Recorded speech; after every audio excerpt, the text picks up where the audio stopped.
heart of where innovation, money, and power collide in Silicon Valley and beyond. This is Bloomberg Technology with Caroline Hyde and Ed Ludlow.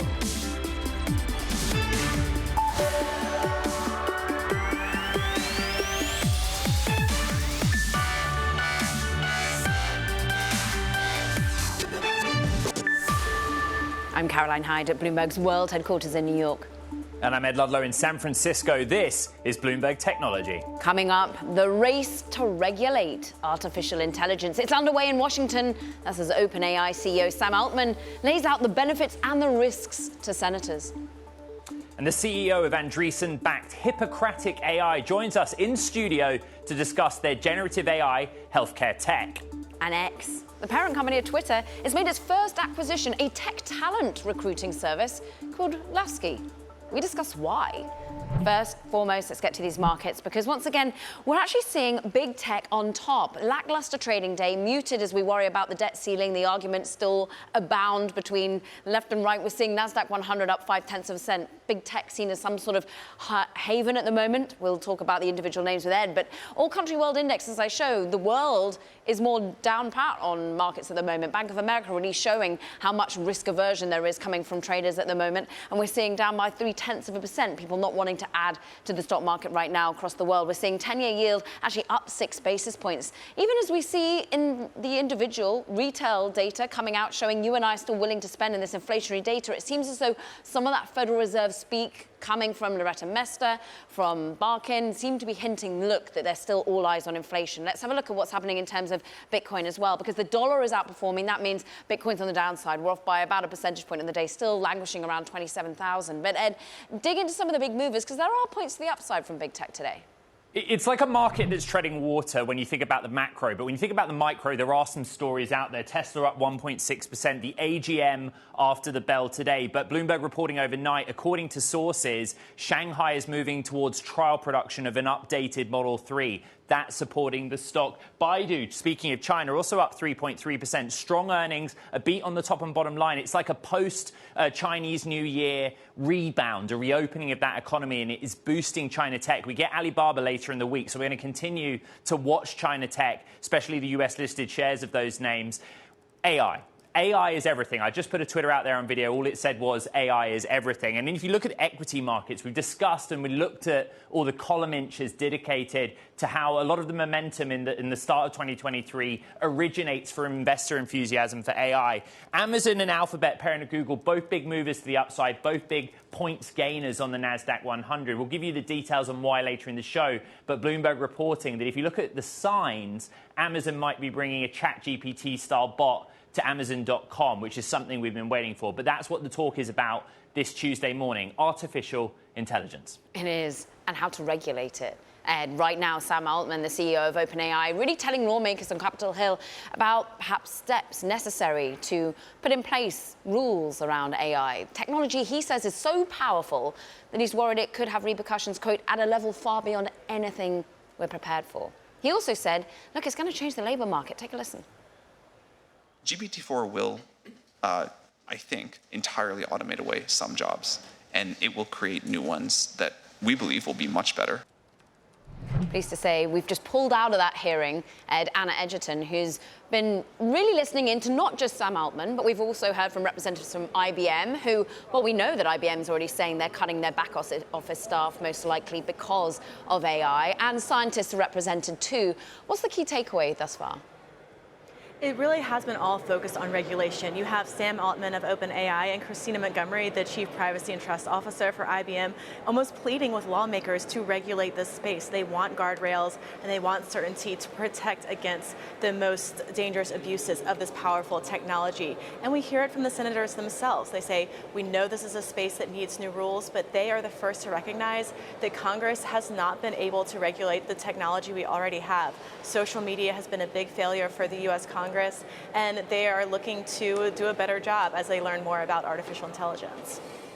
While you join us from the Hill, Anna, Sam Altman continues to speak, and he's saying that the US should form an agency to license some AI efforts. A lot of venture capitalists and founders I know do not agree with the idea of licensing. They think it's basically a block to innovation. When you have hearings like this, it also depends on the questions that get asked. Sometimes these lawmakers go way off topic. How much have they asked about US leadership in the field of artificial intelligence outside of the regulatory debate? There have been some thoughtful questions on this, and he's had some thoughtful answers as well. He made a really interesting point when he said, the U.S. can leverage its leadership in the development of microelectronics and chips that are needed to run these powerful AI systems. The U.S. can leverage that leadership to encourage global governance so that not only are we setting rules here in the United States, but he made the point that we're not the only ones developing this technology. This is something that has a potential to impact the whole world. And when it comes to governance of this new technology, it really needs to happen on a global level. To that end, many will be unsurprised to know that the EU has kind of been leading the regulatory charge. They're already proposing potential laws. In the next month, they'll be eyed by the entirety of the European Commission. I'm interested in how much you think lawmakers are seeing what Europe is looking at, are thinking about the global ability to regulate. Well, certainly U.S. lawmakers are casting an eye at their counterparts over in Europe. And Christina Montgomery of IBM had an interesting little comment in her opening statement. She said, there's been a lot of hype around generative AI, but that doesn't mean we should move away from the risk-based approach that they started taking in Europe. And that was kind of a reference to what we see happening around Europe's AI Act, where they had this really well thought out regulation based on the risk of the use of AI rather than the actual development of this technology. And now you have ChatGPT exploding onto the scene, and regulators thinking, well, maybe we need to include this kind of general use tool in this regulation as well. And she's trying to argue that's what we shouldn't do. We shouldn't look at the hype around ChatGPT, these other generative AI products, and kind of project that onto the rest of the artificial intelligence ecosystem, which includes the kind of enterprise AI that is offered by companies like IBM. Yeah, it really is about application for many at the moment. Anna Edgerton, we thank you so much. Get her back onto that hearing at the moment, and fantastic analysis coming from Capitol Hill. What about those that used to advise governments? What about those that are thinking about the application thus far of regulation? Lindsay Gorman's one of them, Senior Fellow for Emerging Technologies at the German Marshall Fund's Alliance for Securing Democracy. And Lindsay, thus far, are the right guardrails being thought about here from a global perspective? So I do think that the right issues and problems are being thought about. But I will caveat that by saying that the problems that we can anticipate today might not be the problems that end up causing us the most consternation once these technologies become more widespread. But I do think the level of literacy when it comes to what the real concerns are and also what the possibilities are being thought about. Concerns around elections and disinformation and disruption of the democratic process, concerns about workforce and job displacement, and concerns about how we interact with systems and what morals and values get put into these systems on the forefront. So I do think the right questions are being asked. Of course, we can only know what we know now, and 10 years from now, we might say that we were completely looking at the problems from a different era. Lindsay, when we look at what the EU, for example, is thinking of putting in place, they want to produce risk assessments, they want to see a summarized of copyrighted material that models have been trained on. They also want it to be flagged when you're looking at AI in general, but most notably if you're looking at deep fakes. Does that, to your point of view, go far enough? And ultimately, are we just in a game of whack-a-mole all over again? I certainly hope not. I think the EU has obviously taken one of the most aggressive approaches to thoughtful regulation of AI with the EU AI Act and the risk-based approach. Now, in the US, NIST has also put out a risk-based framework on AI. That's the National Institute of Standards and Technology, but it's completely voluntary. One thing that I think the EU has kind of in its pocket as perhaps an advantage in coming up with thoughtful regulation is that it already has existing frameworks around data privacy. Today at the hearing, you heard multiple senators talk about the need for protecting data that's training these AI models, because ultimately, if you're training the data on certain models, those biases and the biases in the data are going to be propagated, and the values in the data are going to be propagated through for the models. Now, the EU has the general data privacy framework. The US doesn't have that, and it's a little bit concerning that despite the enthusiasm with which lawmakers are tackling the AI issue, which is a positive, that we're still not able to pass federal data privacy legislation. So I do think the EU has a leg up in applying their existing frameworks, and that's why we've seen countries such as Italy apply the general data protection regulation to ChatGPT and have that basis for what are the things that need to be demanded, the common uses, the justifiability of that, which Sam Altman alluded to today. Ed, it is notable, isn't it? Every conversation we have tends to involve regulation. Everyone seems to agree it's needed, and not just self-regulation, but the applications of so doing is still sort of a black box here. Yeah, the difference our guests notify us off on this show, Lindsay, is that if you regulate the deep learning part, the training of the models, you might kill innovation. There is a difference between regulating inference, or in other words, the use of artificial technology, the tool, and the development of it. Where do you think we should focus our regulatory efforts? Yeah, this is really the debate that you heard in the hearing, which is, do we take an approach of only regulating at the point where technology meets society, i.e. the applications, or do we need to regulate in the model development? And I think both have some merits. Clearly, we need to regulate in the former case, and focus on the actual harms that are being caused in society or that could be caused. But that said, those harms are not technology neutral. They are not applicable regardless of how you train the model. So I think that's where it gets a little bit complicated, where actually the inputs to the training do make a difference on how the harms could get propagated once technology meets society. And this idea, though, that lawmakers have said today that we had with Section 230, where we said companies just go develop and we'll give you the space and not regulate, I don't think that's going to fly now in the AI era. Do you agree with Sam Altman that the US should establish an agency to license AI development? I would like to hear more arguments on both sides, to be honest. I think we've just gotten to the scratching the surface on whether we need a whole new agency. But the point that I really do agree with, that Sam and others made, is that we definitely need much more resources, whether with that's with existing agencies or, in fact, a new agency. The idea that we could keep up with these developments and that regulators and policymakers could keep up with these developments without throwing significantly more resources into just hiring technical experts to understand and to craft policy solutions on them, I think is completely crazy. So whether that's a new agency or significantly beefing up of existing agencies, we definitely need a significant resource investment. We should point out as well that it's not just Sam Altman. We've been talking a lot about him, but IBM's Chief Privacy and Trust Officer, Christina Montgomery, is also testifying in that, Caroline and Lindsay. Lindsay Gorman, Senior Fellow for Emerging Technologies at the German Marshall Fund. Thank you. Now, coming up, Grindr reports first quarter results. We'll unpack the numbers with CEO George Arison. That's next. Meanwhile, taking a look at Singapore-based Sea, shares falling after earnings. Remember, Caroline, this is the tech company we reported last week that was actually raising wages after all the cuts they've done in recent months, getting more healthy, but something in that outlook and something in the earnings investors not like. The stock down significantly. This is Bloomberg.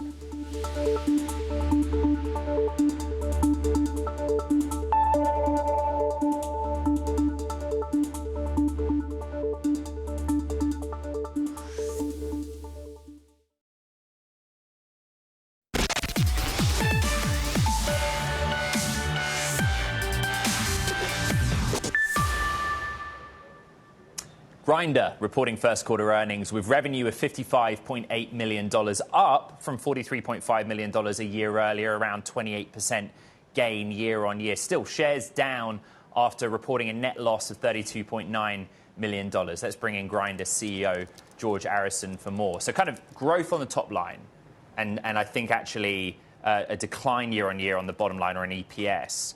But what is the difference in the environment at the beginning of this year versus last year for people interacting with one another? Yeah, so look, I've only been on the job for 6 months, so I can't really speak about beginning of last year per se, but this year was And no one looks at backward-looking data anymore, do they? And this year was really good. We grew really well. Our EBITDA was really strong as well at 39%. Both growth and EBITDA numbers exceeded our full-year guidance. I think on the EPS side, there's just some stuff with warrants that makes that number look very different because of how you do warrant accounting, but that doesn't really impact how our business is doing, which is extremely well. Users are obviously very engaged, and our overall average quarterly user is also up quarter over quarter. So what's driving the engagement? What is it that people are turning to Grindr for? What is the behavior you see? Grindr has always had a lot of success in getting each new generation of people to come on the platform. So unlike a lot of other social media platforms that lose users in the new generation, we've actually not had that. We've kept users coming in. And I think, frankly, the fact that all the users are there is another reason why people come back, right? Like that engagement is really strong. And also, Grindr is very authentic. Grindr was a company built by gay people for gay people, so it's very authentic to the user base. And I think that helps us as well. Obviously, we know users want more innovation in the product, and that's something that we're very actively working on. Let's talk about the innovation. And in some ways, it feels a bit old school, George. You've got Grindr Web. Talk to me about why you listened and heard from your user base that that's what they wanted. Totally. So yeah, we just launched Grindr Web, kind of launched it this month in anticipation of Pride next month. And the thinking is that there are a bunch of features you can launch on the web that you can't really launch anywhere else because of limitations that the app stores put on you. And that's something that our users very much want. So Grindr Web that we've launched now, which is still in beta, and we hope users try that out, is a way to set us up for the future to launch additional features that are more specific to the use cases that our users want that we can't really do on the app. Monetization. What are the ways in which you're thinking about people using it, paying for it in a different, more seamless way on the app itself and indeed on web? Totally. So what we've heard from users on kind of our subscription basis is they want two things. Number one, they want a slightly higher, so a slightly lower cost model where we have an entry point that's not $19.99, but something lower than that, with less features, obviously, because we do offer a very broad base of features in our $19.99 tier. So we're working on that lower price tier. And then they also want us to build more features on the higher end and are willing to pay for those. And obviously, a lot of the add-ons that other dating apps offer that Grindr doesn't yet have, a la carte, we are building. And then we think there's a lot of opportunity to build functionality that supports activity that's already happening in the app, such as dating, that we don't have functionality for. As far as building on Grindr Web, we do have a big portion of our users that are discrete, meaning they can't really be out for a variety of reasons, whether it's where they live or family situations, et cetera. And for them, Grindr Web is a really great, distinct building option. That's not available yet, but it's coming because we do want to facilitate that based on what the users have asked us for. This past week, one Elon Musk said that Twitter, or X, the everything app, adding some dating functionality was an interesting idea. How seriously do you take that threat? I mean, let's see what he does. I think it'll be interesting how he approaches things. And look, you never bet against Elon Musk, right? Nobody else has done what he's done in terms of how many companies he's built. But we feel really good about our user base and the fact that our users are very engaged with us. I think our engagement numbers are frankly, very unusual. Nearly an hour spent in the app. Last year, 111 billion messages sent. So I'm not really worried about that from our user base perspective, but more broadly, certainly interesting. Grindr CEO George Arison here in San Francisco. Thank you for your time, Caro. Yeah, let's just stick on the earnings theme for a moment and look at the Chinese giant Baidu. Shares traded here in the US actually have been performing relatively well. You see up 3.5% there or thereabouts. It looks as though the company really managed to beat expectations. Stronger than expected revenue, 10%. It grew after its advertising and cloud businesses. They seem to be benefiting from China's post-pandemic reopening overall. So some strength there, Ed. Meanwhile, coming up, we've got to talk about some worries post-Silicon Valley Bank collapse. The former CEO, Greg Becker, currently testifying before the US Senate committee. They're busy up on the Hill today. He has to say, of course, about the focus, the failure, and what is next for regional banks more generally. We'll dig into that in a minute. This is Bloomberg.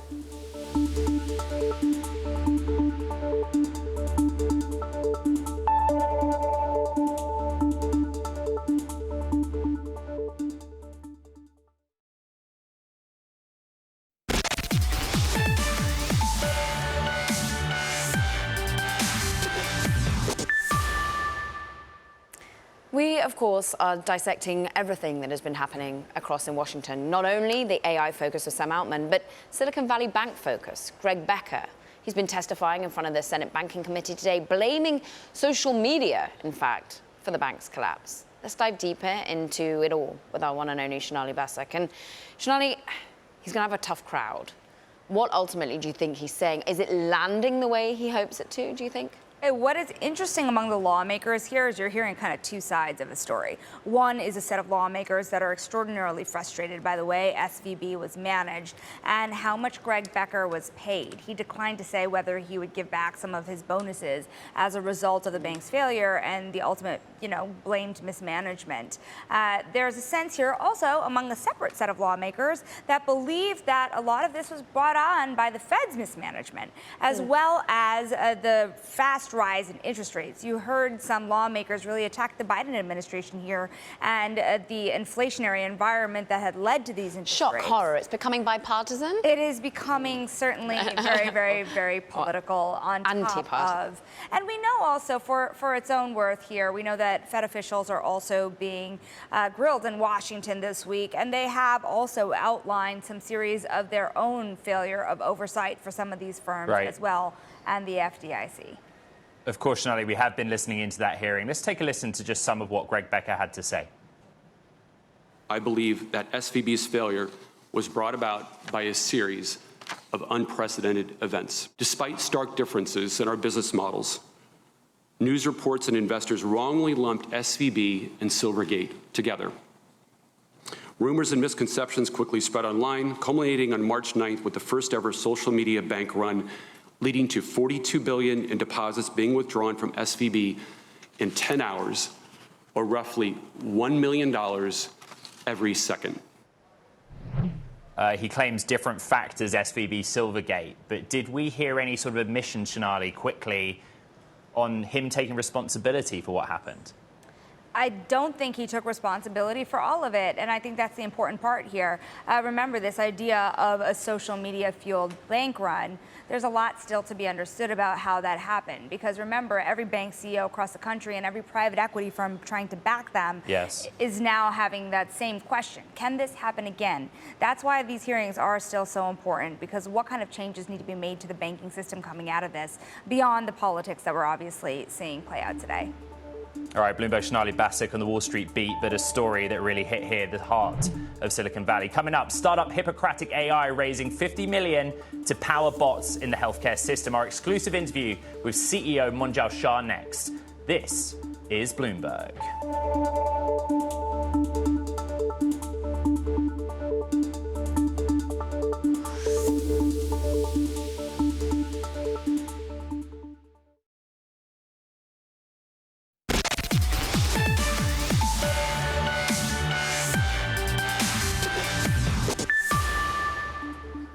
Welcome back to Bloomberg Technology. I'm Caroline Hyde in New York. I'm Ed Ludlow in San Francisco. All about AI, but let's get a check-in on the markets. I think there's still a lot of lingering concern, Cara, about the debt ceiling and the progress that we're seeing, or lack of, in Washington, D.C. NASDAQ 100 outperformance in tech up 0.5 percentage point. We've been talking about Baidu having strong earnings. That is an outperformer in terms of the U.S.-listed shares of China tech. Alibaba reports later in the week, but there are some movers like Tencent to the downside. The NASDAQ Golden Dragon China Index, that basket of U.S.-listed China shares, down 0.5 percentage point. Yields climbing higher, 6 basis points, 3.6%-ish on the US 10-year yield, where we were kind of in March. Bitcoin back down towards $27,000 per token. In terms of the individual movers, I talked a little bit about Baidu, that moving to the upside. Strong earnings beat, top and bottom line. The story about a rebound in China after the Chinese New Year, easing of restrictions, travel starting back up, also the ad business doing well, and AI everything, all the time AI. There's no sort of main catalyst, but Alphabet, parent of Google, has seen gains since Google I.O. when we learn more about its offering. Amazon, Bloomberg reporting, making moves. Bring us some of those details, because that is what the real mover to the upside is. Oh, perfect segue, Ed, into talking tech. First up, Alphabet, you were just talking about making back market cap ground as its artificial intelligence game seems to be back on. Remember, it seemed to be lagging behind its peers, wasn't it, in the race to deploy generative AI products. abundance of caution, many would call it. But Google's parent company has added more than $115 billion in market value since unveiling plans for its AI tools last week at the event you were at. Meanwhile, if you've been scouring the job boards for AI-related jobs, Amazon might have some listed. The e-commerce giant is planning to add ChatGPT-style search function to its online store. It's according to job posts reviewed by Bloomberg News. Of course, as a part of a larger effort to rival efforts by Microsoft, by Google, to weave these generative AI elements into its own search engines, Ed. All right, healthcare startup Hippocratic AI staking its claim in the large language model boom with its tool, which it hopes to make medical care more accessible. The Palo Alto-based company launched out of stealth today, raising $50 million in a seed round from Andreessen Horowitz and General Catalyst. Here in the studio with me, Munjal Shah, CEO of Hippocratic AI. $50 million for a seed round. That's a lot of money. Let me just ask, what is the valuation on this? You've come out with a large language model you say is commercially ready. Right. What's your valuation? We're not announcing that today, but we really felt that generative AI has really captured the imagination of really the world, right? And it's captured the zeitgeist. And when you think about its application to healthcare, you realize, there's 3 million missing healthcare workers in this country. We do not have enough people after the pandemic, so many burned out. And there's really no way to close that gap except using technologies like generative AI to do that. But the misconception out there this morning is that you have released a ChatGPT-style bot that replaces the doctor, the physician. That's not the case at all, though. No. We actually don't think that generative AI is ready to do diagnoses. We think diagnoses needs to come much later when these models are safe. We think that there's a set of applications, though, healthcare is way bigger than just the doctor. There are so many people who You're talking about back office. Not just back office. You have registered dietitians. You have genetic counselors. You have, many other roles that are supporting roles and supporting actors in the healthcare system that really could benefit from generative AI. I'm interested in what you see as the regulatory environment with which you put this. People are going to be fearful of medical advice plus ChatGPT, many already knowing that you're not going to get an abundance of advice when you go into OpenAI's product, when you go into Bard. And interestingly, we're hearing from Sam Altman at the moment thinking about regulatory pressure, saying that it's for OpenAI, for Google to take on board, but they don't want to slow down smaller startups. As a man who's been in AI throughout your learning experience, when you're at university, when you went on to further your education, when you've gone on to build companies, is regulation going to help or hinder you? I think that this is an area that does need a regulatory framework and one that allows us all to create safe large language models and safe generative AI. We decided as we were building Hippocratic AI that we wanted to be safety first. Like, this was the foundation of how we designed the company and how we designed the product. I mean, our name is Hippocratic, like the Hippocratic Oath. Our tagline is do no harm. This is our number one focus as a company. And we focused on a set of key features to be able to do that, which I'm happy to share with you. Yeah, let's delve in, because we understand your startup the AI has passed more than 100 healthcare certifications and outperformed OpenAI. What is the data that you're training on, and what are the safety principles you've wound into that? Yeah, so we built in 4 or 5 things to really make this safer. I mean, I think the first was we certified it. We didn't just say, hey, let's pass the USMLE, the medical licensing exam, where some of the language models have posted their results on. We said, let's also look at the NACLEX, the nursing exam, the pharmacy exam, the NAPLEX. And we just said, hey, let's go through all of these. And we did 114 of these different exams, grouped them into groups, like all the dental exams together, all the physician exams, and said, hey, it's important to be certified. These are actually the exact exams you see at the end of your nurse's name on her badge. She has all those little letters. We made sure we had all of those same certifications used to hire healthcare workers are the same certifications we used and tested on our language model. Second, we actually recruited those exact same healthcare workers. So pediatric nurses came in and gave our system feedback on how it was doing on those questions. Our dietitians came in and did the same. And so we believe who's best to judge the accuracy of a language model than the people doing those exact jobs today. And so, those are two of about 4 or 5 different things that we've done to really make this a safer system. Let's do a quick fire round. When do you make the LLM open to the public? We have decided on a threshold-based launch strategy than a time-based launch strategy. We're saying when those professionals that I just told you about, when we have the dietitians using it and they say this is ready to go out, that's when it'll go out. How do you monetize? We will figure that out after we make sure that we build a safe and ready language model. I think, again, you can't say your safety first and be like, I'm launching on this date. You have to say, I'm launching when the language model is ready and the professionals who do that task today say it's ready.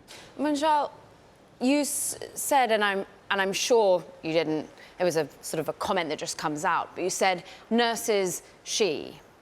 And in many ways, we say, yeah, a lot of nurses are female. But therein lies some of the issue and the concern around bias within these sorts of AI models and the data that's run. I'm sure you're thinking deeply about how, particularly from a medical perspective, biases aren't built in. How do you counteract for that going forward? We've already begun testing the bias of the model. You can actually go on our site at hippocraticai.com/benchmarks. And you can take a look at our first pass of assessing the bias of our model on a bunch of different dimensions, including certain ethnic biases and certain gender biases. And so far, we were able to show less bias than GPT-4, but that's just the beginning. That's our first installment, our down payment on really just trying to say, hey, look, we just launched, but we're already testing this. We already care about this, and it's something that we're going to continue to work on each and every day. I just point out to our audience, I wrote about this morning, Hippocratic AI. They benchmarked or tested against ChatGPT in 114 certifications. I went to OpenAI and asked for them to comment on that performance relative to Hippocratic AI. OpenAI did not reply. Just putting that out there to our global audience. Caroline, thanks to Munjal Shah, of course, CEO of Hippocratic AI. On the day, they raised $50 million in a seed from 2 big names. Now, turning to M&A, Twitter parent company X Corp has acquired a tech talent recruiting service called Lasky. That, according to a Bloomberg source. Full disclosure, Bloomberg Beta, part of Bloomberg LP, was an investor in Lasky. Bloomberg's Aisha Counts joins us with more. Aisha, Lasky, what is it and why? Lasky is an early stage startup that does recruiting. So it matches employers with candidates. Very straightforward. It's not exactly clear why X Corp or Twitter was interested in buying this company, but Musk has talked about this idea of creating an everything app. So it could be a part of that broader vision. So we're all left kind of trying to fill in the dots. Meanwhile, Lasky doesn't seem to be operating anymore online, and I'm waiting for the latest tweet out of their pretty active tweeter-in-chief. Their CEO does a lot online. Remind us of the overall vision of the X product, because many would say that's why the new CEO of Twitter, for example, has come on board. Right. That's one thing that Musk has said. When he announced the hiring of Linda Yaccarino officially on his Twitter account, he said this is going to be part of the vision to create this everything app or this X app. And so Musk has been pretty vocal about this. He sees it as an app where you can do everything from maybe making payments, like booking a ticket or sending money to a friend. He hasn't exactly explained what it is, but he's taking ideas from things like Uber, where you can order food and also order a cab, or even WeChat in China. So he's talked about Twitter being a place where you can do that, where you can do anything that you might be able to imagine, and adding in the payments infrastructure as well. Aisha, it's great to catch up with you. Thank you, Aisha Counts. Meanwhile, we've got our VC Spotlight next, Ed, and it's with someone who, knows Elon Musk and has backed him in some of those other companies. From New York, from San Francisco, this is Bloomberg.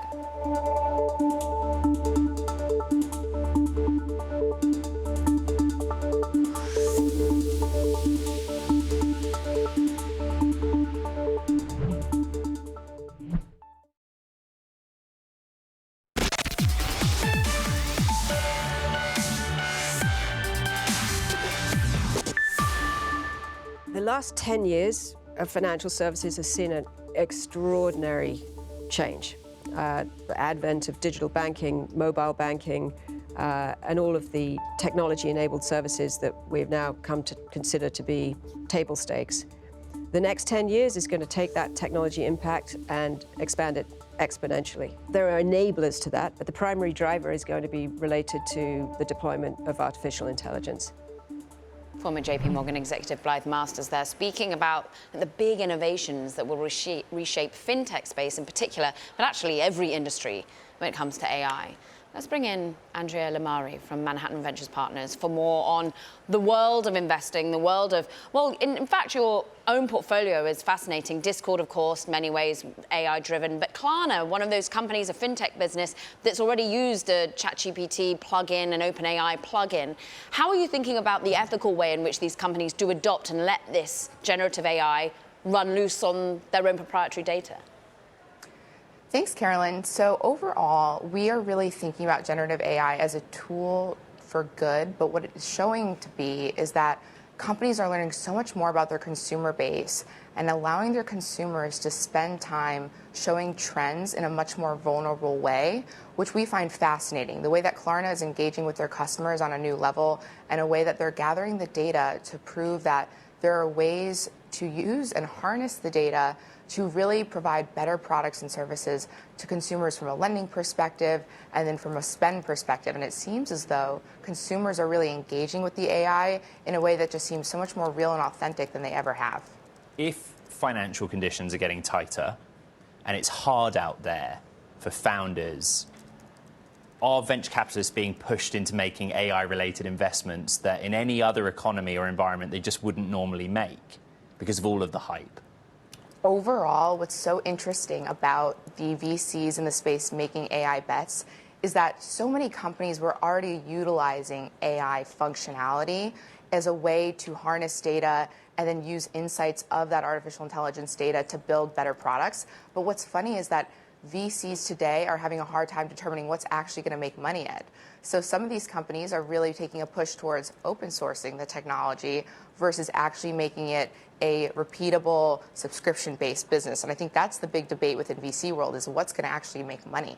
I'm going to jump on that. What's actually going to make money? You invest in SpaceX. When is SpaceX going to make money? Is SpaceX ever going to IPO or spin off Starlink?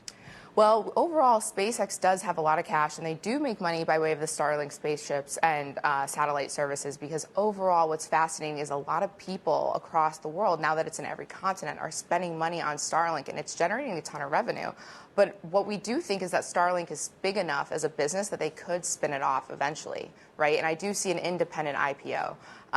If we just see that Musk were to integrate generative AI into SpaceX, it might just be a done deal, though, if that were the case.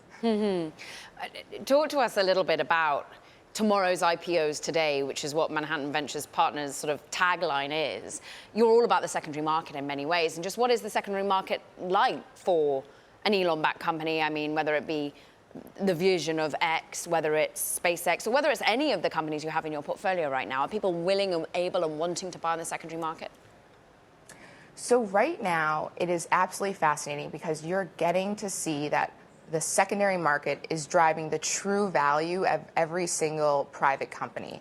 And overall, I think it's the real indicator for where investors are willing to buy and shareholders are looking to sell. So I think we've never seen a more clear opportunity to dive into the secondary market. And what's fascinating is companies themselves are coming to us and coming to many others in the secondary market space and saying, we don't really know what the value of our company is in the current market because we last raised a big round of funding in mid-2021. And so the top indicator, the leading indicator we're seeing is the secondary market to price companies at their true asset value. So it's fascinating to see it, and we ourselves are seeing the opportunities are growing exponentially in a way that the companies are thankful that there's a real indicator that goes beyond a new round of primary financing. I mean, isn't it, Ed, at the moment, when we're ever talking about a primary round of financing, it tends to be AI-related in some way, shape, or form? It does. Yeah, I think that's the part that we all want to understand better, Andrea, which is just forget a news cycle or a hype cycle. What are you doing to wake up each day and say, okay, here's where we're going to deploy capital? Here's our plan for 2023. Here's, what I'm trying to understand is what is driving investment thesis for VCs right now. What's interesting about the thesis-driven approach with all VCs is that all the companies that are approaching us and we are approaching them for capital raising is that they're really looking to preserve the valuation that they last had. And it is almost a valuation at all stake, at all permutations of a valuation. So what's interesting is that from a thesis perspective, we're determining whether or not to invest in companies that have investor sweeteners involved in the next round of funding, or maybe it is that the best entry price is that secondary market value. Maybe that next round of funding is, cluttered with really strong investor provisions that allow for protection and upside. And so I think a lot of investors in our space, especially in the growth and late stage, are determining whether or not that next round of funding is attractive enough to go into relative to secondary. Andrea, after Linda Yaccarino news came on Twitter, did that bump the valuation that you've been seeing for Twitter? I know it's part of your portfolio post it going private. Is that something that you think is getting a clearer destination and getting investors more interested? Having Linda involved, we think, is a very strong indicator of where we believe Elon is playing the C-level shuffle, what we like to call, right? So bringing in the strong adults in the room to really bring in a background in advertising and media, which overall that is what Twitter really is focused on, right? Advertising, media, and content driven. So I think it's a strong signal. Linda is a phenomenal executive with an incredible background that I think many of us in the industry are very impressed with their ability to land. So I think generally we consider that a massive positive. Manhattan Ventures partner Andrea Lamari, who's able, Caroline, to talk about every news item that's hit this week and has investments related to every subsector that we discuss. So thank you so much for your time. In other news, East Ventures, Southeast Asia's most active early-stage tech investment firm, raised $250 million for its 12th fund, a rare sign of confidence in the global tech sector during a tumultuous year. The Indonesia-focused firm says it will allocate the money as follow-on investments toward growth portfolio companies that demonstrate strong potential. Now, coming up, one billionaire unloaded more than $500 million worth of Alphabet shares in an apparent gift. Any guesses? This is Bloomberg.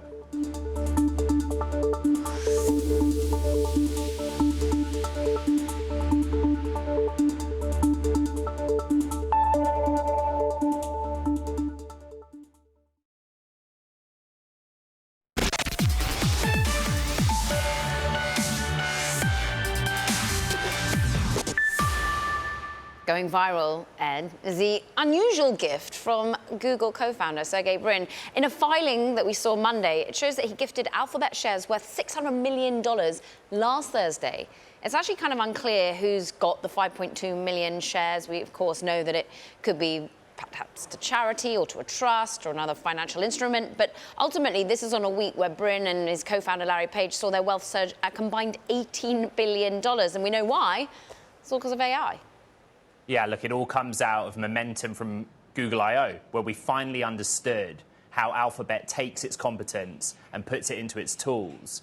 But I was there, right? And I would say they stressed deliberate, slow rollout, safety, guardrails. And now we have Altman speaking on Capitol Hill. Yeah, who's again been stressing safety. We know that it's wrapped up now, the Senate hearing that features Sam Altman, CEO of OpenAI, as well as IBM, as well as scientists. But ultimately, he's really saying that there are no plans for ChatGPT-5 training in the next 6 months. That seems to be sort of under some duress. We'd heard that from some of his colleagues on Twitter saying, look, whatever you might be hearing, GPT-5 isn't currently underway. But notably, everyone wants to know what this has on the startup culture, what this has in terms of society, too. And again, Altman says the pressure should be on the leaders, OpenAI and Google, the name check. That was Richard Blumenthal, the Connecticut Democrat who chairs that subcommittee. And he also had questions about the US leadership in this field. Yeah, vis-a-vis China, something that we continue to discuss. How can you regulate without offsetting innovation? And what a thoroughly deep dive of a show we had today. That does it for this edition, though, of Bloomberg Technology. Tomorrow, well, we've got Patrick Zong, founding partner of M31 from Salt, iConnections in New York. You don't want to miss it. Yeah.